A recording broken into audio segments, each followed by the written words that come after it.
안녕하세요. 이세원 교수입니다.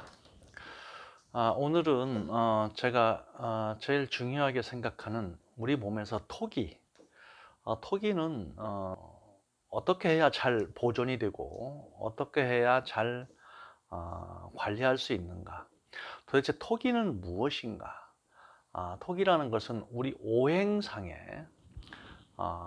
오명오행 중에서 오행상의 변화무쌍한 기운 중에 토기는 중심축에 있습니다. 여러분이 그 그림에서 태극도 안에서 보시듯이 중심에 있는데, 이 목화토금수의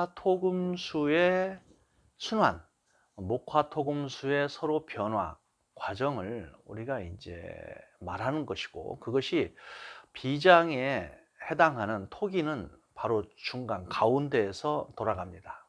그래서 태극도를 놓고 십자가를 그려 놓으면 결국에 뭐냐면 중심축이 화해예요. 그래서 우리는 모든 물질이 기운으로 바뀌는 걸 화라고 합니다. 그래서 토화작용이라고 하는 것은 땅의 기운, 흙의 기운이 결국에 뭐냐면 살아 움직일 수 있는 생명력을 불어주는 작용을 우리가 토화작용이라고 합니다.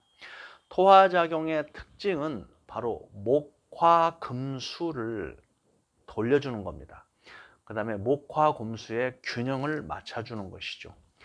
우리 몸에서, 우리 지구에서 성장, 태어나서 죽을 때까지의 과정을 생장화수장이라고 합니다. 태어나고 자라고, 그 다음에 화는 변화되고 수는 수렴하고 열매 맺죠. 그러고 나서 장은 저장한다는 뜻입니다. 이 생장화수장을 모든 생명체는 겪게 되는데, 이때 가장 중요한 게 토기운이에요. 그래서 우리가 호흡도 중요하지만 먹는 것을 제대로 넣지 않으면, 먹지 않으면 우리는 살 수 없게 되어 있어요. 인간은 결국에 뭐냐면 정신과 육체가 따로 이름은 불리지만 한 몸에 있기 때문에 육체가 살아 있어야 정신이 살아 있고 맑아지고, 정신이 맑아야 육체를 온전하게 보존할 수 있기 때문에 먹는 것을 기운으로 바꿔줘야, 에너지로 바꿔주는 거죠. 이 에너지로 바꿔주는 걸 우리가 토화작용이라고 하는 것입니다. 토화작용을 잘하게 하기 위해서 예전에 이동원이라고 하는 의사는 결국에 그 보중이기탕이라고 하는 유명한 방제를 창방을 하기도 합니다. 그래서 이 토화작용에 이제 문제가, 토화작용이 안 되면 안 되는 이유가 뭐냐면 음식을 아무렇게 드시거나, 그 다음에 음식을 차가운 음식, 생냉한 음식 또는 자연 음식이 아닌 인공 음식을 많이 먹거나, 그 다음에 스트레스가 많거나 이러면 다 이 토화작용을 안 되게 하는 원인이 됩니다. 그래서 이 토기 부족의 이유가 제가 세 가지라고 말씀을 드렸는데, 첫 번째가 목울, 한마디로 스트레스죠. 스트레스. 모굴의 증상 중에서 대표적인 게 어깨가 무겁고 팔다리가 저린 것이 되게 모굴하고 관계가 깊어요. 두 번째, 양명의 허한인데, 그 양명의 이제 허인데, 이게 뭐냐면 양허입니다. 그래서 허한이기 때문에 배가, 복부가 차가우신 분들이 있어요. 다 이런 분들이 양명이 약해진 거죠. 그래서 양명은 우리 몸에 위와 대장이 주관하게 되는데, 위와 대장의 기능이 차가워지면 한마디로 그 기능이 나빠지기 때문에 복부는 자꾸 빵빵해질 수밖에 없습니다. 세 번째, 태음이 약하다는 거죠. 태음이 약하면, 태음은 삼음삼양 중에 가장 큰 음인데, 그 음이 우리 몸에서는 오장육부 중에서는 비장과 폐입니다. 그래서 수태음 폐경, 족태음 비경이라고 하는 비폐에 문제가 생기는데, 비장이 우리 몸에서 하는 일이 가장 중요한 게 운화작용을 한다는 거죠. 여기서 운화라는 것은 기를 움직이는 거죠. 기를 돌리는 것을 운화라고 합니다. 생기, 기를 만들어서 우리 몸에 넣어주는 거죠. 에너지를. 그 다음에 음식물에서 진액, 소위 그 물질 대사는 물질 대사고, 이 비장에서 하는 것은 기운 대사입니다. 기운 대사를 한방에서는 온화라고 하는 것이고, 폐는 에너지를 소모합니다. 그래서 에너지 소모를 하는 데 있어서 소모가 너무 극심하거나 아니면 소모가 되지 않고 이게 몸이 자꾸 비대해지는 경우, 이런 경우도 다 폐의 문제가 되는 것입니다. 그래서 태음의 문제가 된다라는 것은 비장과 폐가 문제가 돼요. 자, 한마디로 얘기하면 이 토화작용은 결국에 토기가 얼마나 우리 몸에서 중요하고, 토기가 잘 돌면 우리 몸은 아주 건강하게 이제 살 수 있는 것입니다. 그래서 토기는 우리 몸의 변화의 주체다. 그 다음에 변화의 중심이다. 그 다음에 변화의 근본이다. 그래서 이 토기를 근본으로 삼은 학파가 바로 이동원 보토파입니다. 이동원의 그 보토파죠.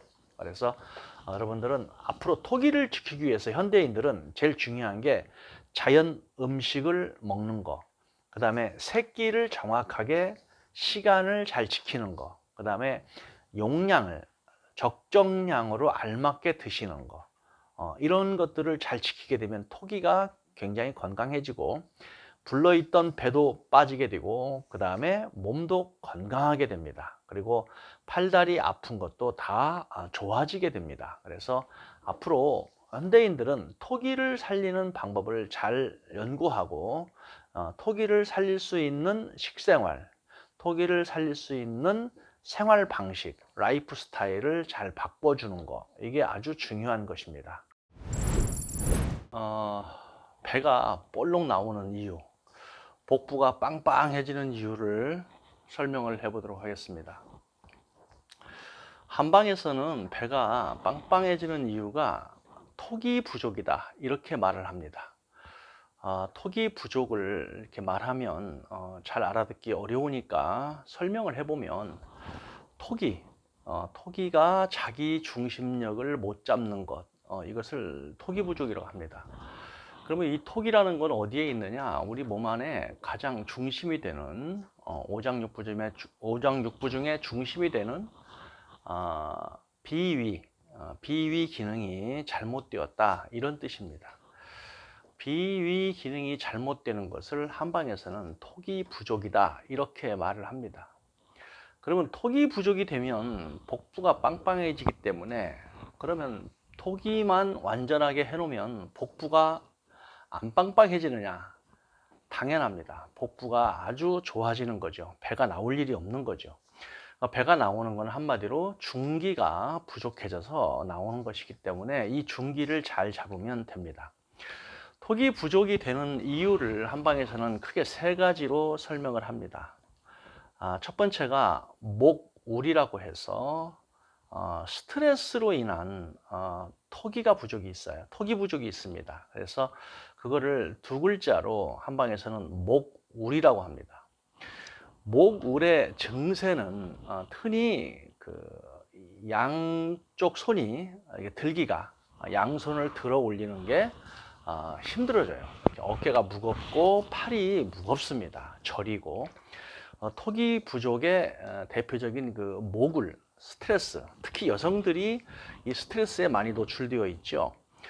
그래서 스트레스로 인해서 토기가 많이 그 부족해지는 이유가 되고요.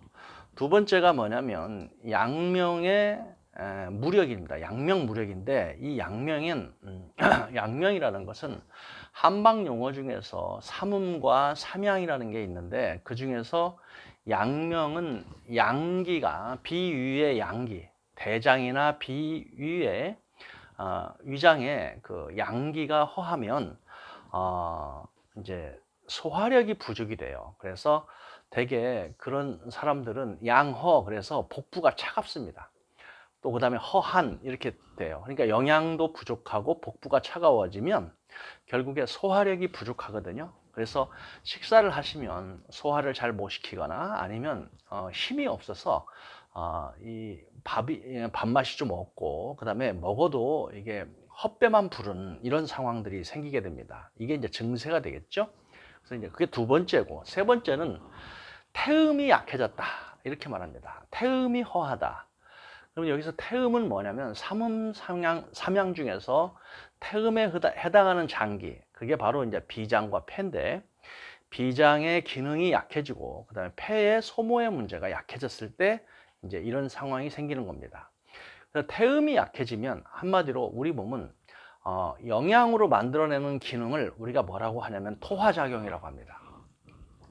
토화작용은 용어가 어렵지 이해를 해보면 우리 몸 안에 음식을 먹고 음식이 들어가서 우리 몸 안에서 제대로 소화시키고 제대로 생화시키고 흡수해서 이것을 잘 대사, 양방에서는 이걸 물질대사라고 하지만 한방은 운화라고 합니다. 왜냐하면 기운이 돌아가는 건 운화로 설명을 하죠. 그래서 이 비장과 폐가 기능이 좋아지면 이게 이제 태음이 강해지는 것인데, 이 기능이 약해지는 건 결국에 뭐냐면 비장, 음식을 폭식을 하거나 아니면 편식을 하거나 아니면 밤에 먹어서는 안 되는 시간에 많이 먹고 그 다음에 그 잠을 잘 자지 않고 이렇게 했을 때 비장의 운화 부족이 생깁니다. 그래서 여러분들이 밤늦게 식사를 하거나 삼세끼를 정확하게 맞추어서 먹지 않으면 비장이 약해지고 폐의 소모도 문제가 생깁니다. 그래서 이런 기능이 생기게 되면 결국에 토화작용이 되지 않기 때문에 복부는 자꾸 빵빵해질 수밖에 없습니다. 그래서 이 세 가지의 기능이 결국에 뭐냐면 제일 중요한 게 스트레스, 두 번째가 위와 대장, 위와 장, 위장의 건강, 그 다음에 세 번째가 비장과 폐의 운화와 소모의 문제, 이것 때문에 결국에 토화작용이 되지 않기 때문에 토기가 부족해지는 겁니다. 그래서 토기 부족이 이제 되지 않고 복부의 배를 빵빵한 걸 없애기 위해서 운동을 하거나 그 다음에 많이 먹지 않아서 살을 빼거나 하는 방식은 한방에서는 그건 이제 제대로 하는 방식이 아니다 이렇게 말을 하죠. 그래서 그거를 어떻게 해야 되냐면 일단 식사를 잘 이렇게 이제 절도 있게 시간에 맞춰서 식사를 하시고 양을 잘 조절하시고 그 다음에 자연 음식을 먹는 거, 이게 가장 중요하고요. 두 번째가 뭐냐면 스트레스를 안 받아야 되는데 이게 이제 현대인들이 스트레스를 안 받고 살기가 이게 쉽지가 않죠. 그래서 이 스트레스를 안 받는 방법은 하여튼 연구를 좀 해야 됩니다. 이제 한방에서는 스트레스를 받았을 때 해결할 수 있는 약초를 이제 알려줍니다. 그리고 방제도 있고요. 그래서 이 모구를 해결하는 건 이제 아주 중요한 이제 토기를 살리는 중요한 방법이 되겠죠. 그래서 식사 제대로 하시고 그 다음에 스트레스 안 받고 그 다음에 식사량을 조절을 잘해야 태음, 비장과 폐의 기능이 살아납니다. 우리 몸에서 비장이 하는 일은 운화작용을 해요. 운화. 그러니까 물질로는 대사라고 하는데 한방에서는 기운을 넣어주는 거기 때문에 운화라고 하는 거죠. 그 다음에 폐가 하는 일은 소모를 해요. 소모가 되지 않고 적체가 되니까 자꾸 헛배가 나오고 이제 뱃속이 뭉치게 되는 것입니다. 그래서 그 배가 볼록 나오고 배가 빵빵해지면 나빠지는 게 우리 몸의 혈관이 탄력이 이제 떨어지고 그 다음에 얼굴이 우리가 이제 면시초, 발시타 뭐 이래 가지고 얼굴이 초췌해지고 많이 먹고 배는 부른데 얼굴은 초췌합니다. 그 다음에 머리카락이 자꾸 빠져요. 그래서 복부가 빵빵하면 그걸로 끝나야 되는데 머리카락이 빠지고 얼굴이 초췌해지고 이렇게 되는 것이죠. 이런 것들을 해결할 수 있는 방법은 우리 이제 한방에서는 여러 가지 방법을 쓰는데, 첫째, 스트레스를 없애는 방법과 그 다음에 소화력이 왕성하게 하는 방법, 그 다음에 태음의 운화가 잘 될 수 있는 방법들이 있는데, 우선 여러 가지 방법 중에서 일반인들이 가장 쓸 수 있는 방법은 제가 인삼을 권합니다. 인삼은 토기를 세우는 가장 좋은 약초이기 때문에 인삼차나 홍삼, 기타 인삼을 가지고 만드는 여러 가지 가공 방법에 따라서 인삼을 많이 드시면 이제 토기가 잘 살아나게 됩니다. 감사합니다.